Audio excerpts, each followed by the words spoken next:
Hello student, ये model set का lecture number 2 है। ठीक है, तो कंप्यूटर साइंस का जो मॉडल सेट जैक के द्वारा जो जारी किया गया था उसमें हम लोग जो है एमसीक्यू लेक्चर नंबर 1 में कंप्लीट कर लिए थे, जिसमें 25 क्वेश्चन था। एमसीक्यू मल्टीपल चॉइस क्वेश्चन, उसमें 4 ऑप्शन दिया हुआ रहता था तो किसी एक में टिक करना था। ये हम लोग क्वेश्चन कर लिए थे। अब हम लोग जो है वो ग्रुप बी का क्वेश्चन करेंगे। देखो, ग्रुप ए हमारा कंप्लीट हो चुका है।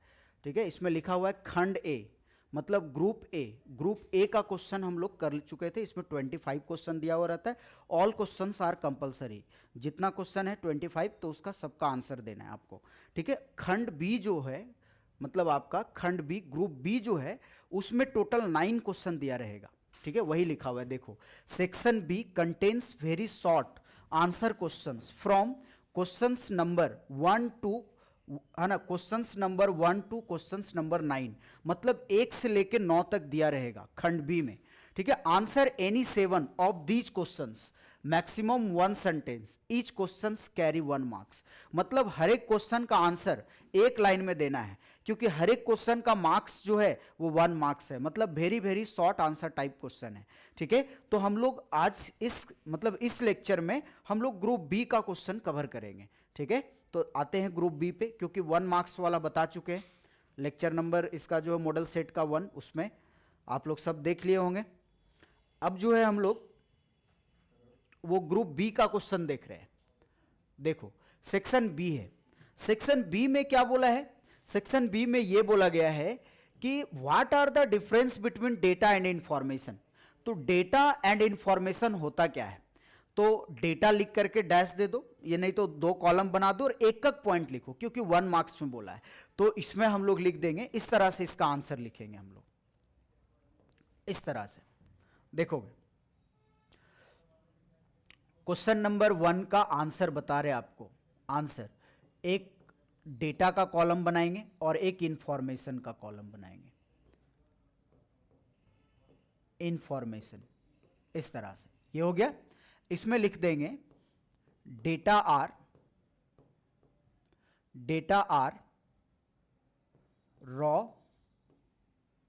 Facts and figures. ये होता है इंफॉर्मेशन, इधर भी नंबर 1।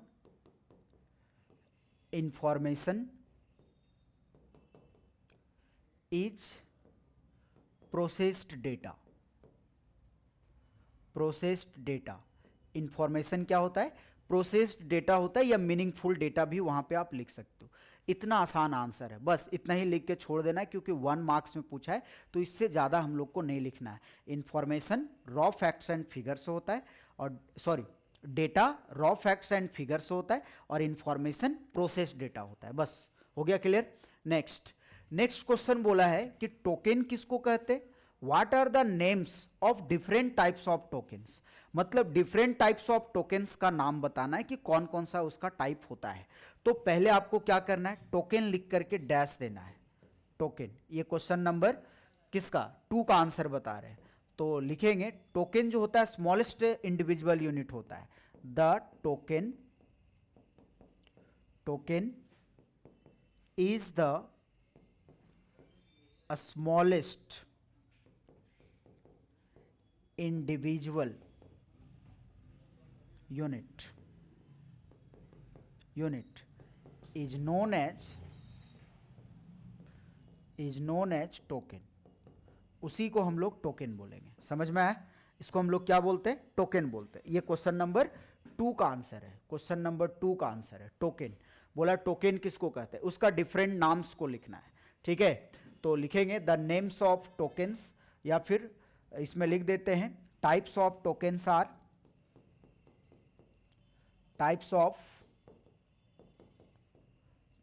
आर, लाइन ड्रॉ कर दो।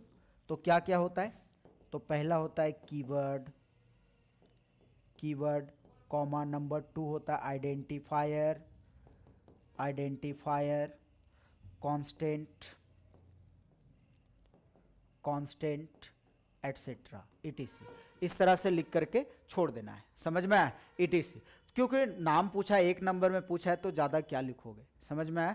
तो टोकन स्मॉलेस्ट इंडिविजुअल यूनिट होता है ना, और टोकन का type keyword, identifier, constant, punctuator, operator, ये सब होता है। तो जो जो नाम याद है नाम लिख देना, सिर्फ नाम लिखना है, उसको एक्सप्लेन नहीं करना है, क्योंकि 5 नंबर में नहीं पूछा है, 1 मार्क्स में पूछा है, ठीक है। ये तो क्वेश्चन 3 मार्क्स में पूछना चाहिए, लेकिन 1 मार्क्स में दे दिया मॉडल सेट में, तो हम बता दिए, ठीक है। नेक्स्ट क्वेश्चन बोला है what are the difference between unary operator and binary operator. समझोगे, यूनरी ऑपरेटर जो आपका है वो सिंगल ऑपरेंड के साथ काम करता है, this operator can work with single operand. और टर्नरी ऑपरेटर जो है वो 3 ऑपरेंड के साथ काम करता है, ठीक है। यूनरी ऑपरेटर जो है वो काम करता है सिंगल ऑपरेंड के साथ, ठीक है। क्वेश्चन नंबर 3 का आंसर देना है यूनरी ऑपरेटर, लिख करके डैश दे दो या कॉलम बना दो, आप डायरेक्ट भी लिख सकते हो, ठीक है। लिख सकते हैं कि दिस ऑपरेटर, ये ऑपरेटर यूज किया जा सकता है, can only B used with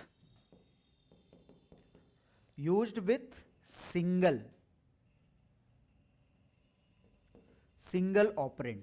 किसके साथ यूज किया जाता है, सिंगल ऑपरेंड के साथ, समझ में आया।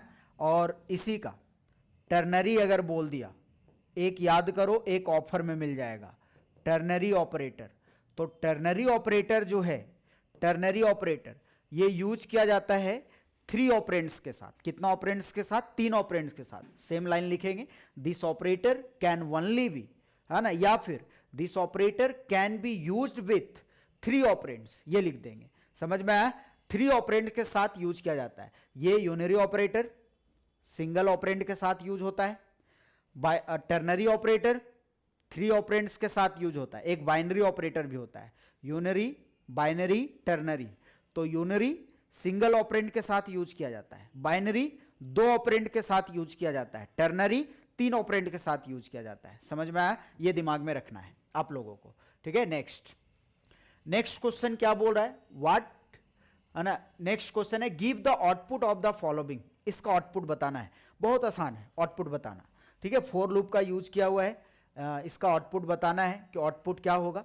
अगर ऐसा क्वेश्चन आता है तो क्वेश्चन नंबर 4 का आंसर क्या होगा, इस तरह से लिखना है, आउटपुट विल बी, मतलब आउटपुट होगा, और एक बॉक्स बना लेना है सबको इस तरह से, जहां पे हम लोग आउटपुट को दिखाएंगे। अब देखो, मेन फंक्शन से कोड स्टार्ट हुआ, लिखा हुआ है इंट एक्स के लिए एक मेमोरी बना लो, ये रफ वर्क करना, आंसर तुम्हारा उधर जाएगा। एक्स का वैल्यू कितना है, 1, ठीक है। एक्स की जगह 1 पुट हुआ, बोल रहा है 1 12 से छोटा है या बराबर है। तो 1 जो है 12 के बराबर नहीं है, लेकिन 12 से छोटा तो है, तो कंडीशन ये क्या हो गया, ट्रू होगा, तो अंदर आएगा। तो x का वैल्यू प्रिंट होगा, तो x का वैल्यू 1 है, तो यहां 1 प्रिंट कर दिए, 1। इंडल लाइन बदलता है, तो लाइन चेंज हो गया। अब यहां के बाद ये ऊपर आएगा, x में 2 इंटू कर रहे हैं, तो इसका मतलब है x equal to x into 2। ये शॉर्ट में लिखा हुआ है, ये वाला लाइन शॉर्ट में लिखा हुआ है, इसका मतलब ये है। तो x के जगह पे x का वैल्यू पुट होगा, तो 1 इंटू 2, ठीक है। कितना हो गया, 2। तो 2 किस में स्टोर हुआ, x में ही स्टोर हुआ, ये स्टेप नंबर 1। तो x 1 को छोड़ देगा, 2 स्टोर कर लेगा, यहां के बाद यहां आएगा, यहां 2 पुट करेगा। 2 12 से छोटा है या बराबर है, छोटा है, कंडीशन ट्रू। फिर आया x यहां है, तो x का वैल्यू प्रिंट कर देगा 2 प्रिंट कर दिया, इंडल लाइन बदल गया। फिर ऊपर गया, फिर से इंटू करेगा, यही फॉर्मूला है। तो x के जगह 2 पुट करेगा, तो 2 इंटू 2, तो x का कितना हो जाएगा, 4। x का वैल्यू बदल गया 4, यहां 4 पुट होगा। 4 2 से छोटा या बराबर, छोटा, कंडीशन ट्रू, अंदर आया। x का वैल्यू प्रिंट किया, तो x का वैल्यू कितना प्रिंट कर देगा, 4। इंडल लाइन बदल जाएगा। फिर ऊपर जाएगा, फिर x में कितना इंटू करना है, 2। तो x का वैल्यू 4 था, 2 इंटू कर दो, 8 हो गया। ऐसे 2 हमेशा इंटू करते जाना x में, तो 8 हो गया, x का वैल्यू 8 हो गया, ठीक है। फिर ऊपर जाएगा, ठीक, यहां तो आ चुका था, फिर यहां 8 पुट करेगा। 8 छोटा है 12 से या बराबर, तो छोटा है, कंडीशन ट्रू, अंदर आ गया। एक्स का वैल्यू प्रिंट किया, तो एक्स का वैल्यू 8 है, 8 प्रिंट कर दिया, इंडल लाइन चेंज, ठीक। फिर ऊपर गया, फिर 8 में 2 इंटू कर दो, क्योंकि हमेशा 2 इंटू करना है, तो 8 दूना 16, 16 हो गया, एक्स का वैल्यू 16 हो गया, यहां आया 16 पुट कर दिया। 16 12 से छोटा या बराबर, तो 16 ना 12 से छोटा है ना बराबर है, कंडीशन क्या हो गया, फॉल्स, तो तुम्हारा आउटपुट आया 1248, इस तरह का आउटपुट आया, यही आंसर है, बस इतना ही लिखना है, 1 मार्क्स आपको मिलेगा। इतना आसान क्वेश्चन है ये, समझ में आ गया, ठीक है। नेक्स्ट चलो नेक्स्ट क्वेश्चन में आते हैं। अगला है, हाँ, व्हाट इज फंक्शन, फंक्शन क्या होता है, तो फंक्शन ब्लॉक ऑफ कोड होता है, ठीक है, ब्लॉक ऑफ कोड को फंक्शन बोलते हैं। ये क्वेश्चन नंबर 5 है, क्वेश्चन नंबर 5 का आंसर हम लोग लिखेंगे। पहले आपको फंक्शन लिख करके डैश देना है और right the types of function, function का टाइप भी आपको बताना है। तो पहले हम लोग फंक्शन लिख करके डैश देंगे। एक नंबर में पूछा है तो एक नंबर लाइक लिखेंगे। फंक्शन जो होता है ब्लॉक ऑफ कोड होता है, a block of code, code is known as function. Block of code को क्या बोलते हैं, फंक्शन बोलते हैं। ये लिख दिए, एक नंबर में पूछा इसलिए इतना छोटा लिख दिए, ठीक है। और फंक्शन का 2 टाइप होता है, there are two types of function. Function का 2 टाइप होता है, ठीक है। इन सी प्लस प्लस में फंक्शन का कितना टाइप होता है, 2 टाइप होता है। First one is pre defined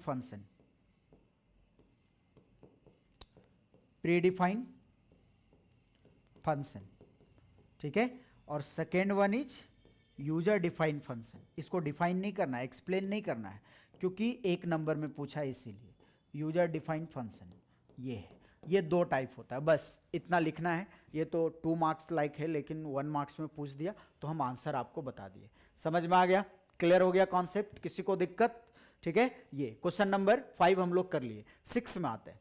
6 में क्या बोल रहा है, 6 में बोल रहा है explain the concept of encapsulation. Encapsulation का कॉन्सेप्ट बताना है, तो बहुत सिंपल है, बहुत सिंपल। इनकैप्सुलेशन, तो क्वेश्चन नंबर 6 है, इसका आंसर क्या होगा, तो पहले आप क्या करो, इनकैप्सुलेशन लिख करके डैश दे दो। इनकैप्सुलेशन ये दे दिए, 1 मार्क्स में पूछा है तो 1 मार्क्स लाइक लिखेंगे हम लोग।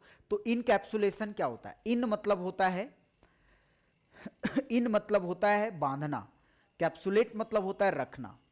इनकैप्सुलेशन का मतलब यह होता है कि इनकैप्सुलेशन जो है डेटा और फंक्शन को सिंगल यूनिट में रैप करके रखता है, बांध करके रखता है। रैपिंग मीन्स होता है बांधना। तो इनकैप्सुलेशन डेटा और फंक्शन दोनों अलग अलग जगह होता है, लेकिन इनकैप्सुलेशन क्या करता है, डेटा और फंक्शन को सिंगल यूनिट में रैप कर देता है। तो हम लोग इसमें लिख सकते हैं, ठीक है, हम लोग ये लिख सकते हैं, द रैपिंग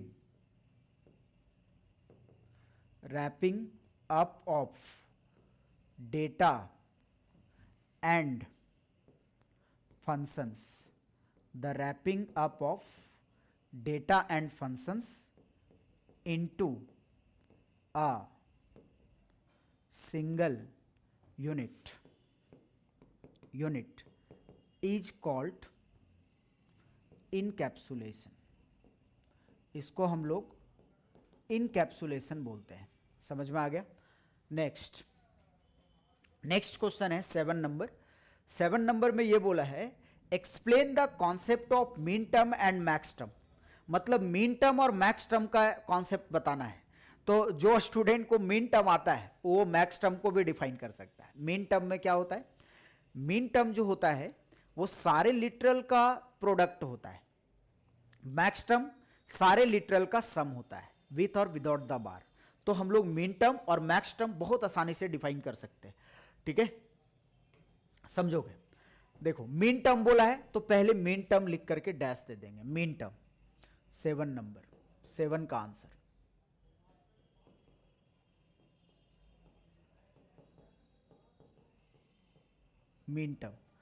मीन टर्म में क्या होता है, मीन टर्म जो होता है ये सारे लिटरल का सम होता है, प्रोडक्ट होता है, ठीक है।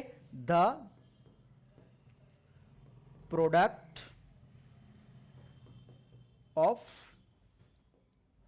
ऑल द लिटरल्स, सारे लिटरल्स का क्या होता है, प्रोडक्ट होता है, ठीक है। उसी को हम लोग क्या कहते हैं, इज कॉल्ड मीन टर्म, उसको हम लोग मीन टर्म बोलेंगे। मैक्स टर्म लिख करके डैश देंगे, इसके कॉन्सेप्ट को बताना है। तो मैक्स टर्म क्या होता है, the sum of all the literals, सारे लिटरल्स का क्या होता है, सम होता है। इज कॉल्ड उसको क्या बोलते हैं हम लोग, मैक्स टर्म बोलते हैं। कौन सा टर्म बोला जाता है, मैक्स टर्म। मतलब सारे लिटरल का प्रोडक्ट होगा जिसमें, उसको हम लोग मीन टर्म कहेंगे, ठीक। और जिसमें सारे लिटरल का सम होगा उसको, सारे लिटरल का प्रोडक्ट होगा जिसमें, उसको मीन टर्म बोलेंगे। और जिसमें सारे लिटरल का सम होगा उसको मैक्स टर्म बोलेंगे। मतलब ये वाला वर्ड चेंज करना है, एक दिमाग में रखो, एक ऑफर में मिल जाएगा, इतना आसान है, समझ में आया, ठीक है। नेक्स्ट 7 हो गया। 8 नंबर क्वेश्चन, 8 नंबर क्वेश्चन में समझोगे। 8 नंबर क्वेश्चन में बोला है डिफाइंड हब। हब क्या होता है, तो हब नेटवर्किंग डिवाइस है। हब जो है वो नेटवर्क डिवाइस होता है जो सेवरल कंप्यूटर को कनेक्ट करता है। हब में हम लोग क्या लिखेंगे, ध्यान से सुनना, नोट भी कर सकते हो कॉपी में। हब लिख करके डैश देंगे और इसमें लिखेंगे कि hub is a network device that connects the several computers, जो बहुत सारे कंप्यूटर को क्या करता है, कनेक्ट करता है। समझ में आया, हब कौन सा डिवाइस है, नेटवर्क डिवाइस है जो बहुत सारे कंप्यूटर को कनेक्ट करता है। नेक्स्ट रिपीटर बोला है, रिपीटर भी नेटवर्क डिवाइस है जो सिग्नल को एम्पलीफाई करता है। एम्पलीफाई मतलब होता है चेंज करना, समझ में आया। तो इसमें लिख सकते हैं, ध्यान से सुनोगे मेरे बात को और आप लोग नोट कर लोगे। Repeater is a network device that amplifies the signal, जो सिग्नल को क्या करता है, एम्पलीफाई करता है। 1 मार्क्स में पूछा इसलिए इतना ही लिखो, ज्यादा मत लिखो, ठीक है। उसके बाद बोला इनहेरिटेंस किसको कहते हैं, तो इनहेरिटेंस जो होता है ये प्रोसेस होता है, ठीक है। क्या करने के लिए, चाइल्ड क्लास को डेराइव करने के लिए, कहां से, पेरेंट क्लास से। मतलब चाइल्ड क्लास को हम लोग डेराइव कर सकते हैं पेरेंट क्लास से। Inheritance is a process for deriving a child class from the parent class. समझ में आया। अगर आपको चाइल्ड क्लास से पेरेंट क्लास बनाना, मतलब पेरेंट क्लास से चाइल्ड क्लास डेराइव करना है, बनाना है, तो उसके लिए हम लोग इनहेरिटेंस का यूज करेंगे। उसी प्रोसेस को इनहेरिटेंस बोला जाता है। इनहेरिटेंस एक सिस्टम है, एक प्रोसेस है जो क्या करता है, चाइल्ड क्लास को डेराइव करता है पेरेंट से। पेरेंट, चाइल्ड कभी भी बनेगा तो पेरेंट से बनेगा। तो इसमें टोटल जो है वो 9 क्वेश्चन था, समझ में। 9 में आपको किसी का भी 7 का आंसर करना था। अब हम लोग नेक्स्ट लेक्चर में ग्रुप सी का क्वेश्चन देखेंगे और ग्रुप सी में हम लोग क्वेश्चन आंसर भी करेंगे, है ना। फर्स्ट लेक्चर जो बताए उसमें हम लोग एमसीक्यू कवर किए। ये मॉडल सेट का सेकेंड लेक्चर है, इसमें हम लोग ग्रुप बी कवर किए 1 मार्क्स वाला, जिसमें 9 क्वेश्चन रहेगा, 7 का आंसर आपको करना है। नेक्स्ट लेक्चर में ग्रुप सी हम लोग कवर करेंगे। इसमें हर एक क्वेश्चन का जो मार्क्स होगा वो 3 मार्क्स का होगा, ठीक है। तो इसको कवर करेंगे, फिर एक लास्ट लेक्चर और बनाएंगे, उसमें हम लोग 5 मार्क्स वाला क्वेश्चन कवर करेंगे, ठीक है स्टूडेंट। तो इस लेक्चर को आप लोग कंप्लीट कर लीजिएगा, ठीक है। Thank you.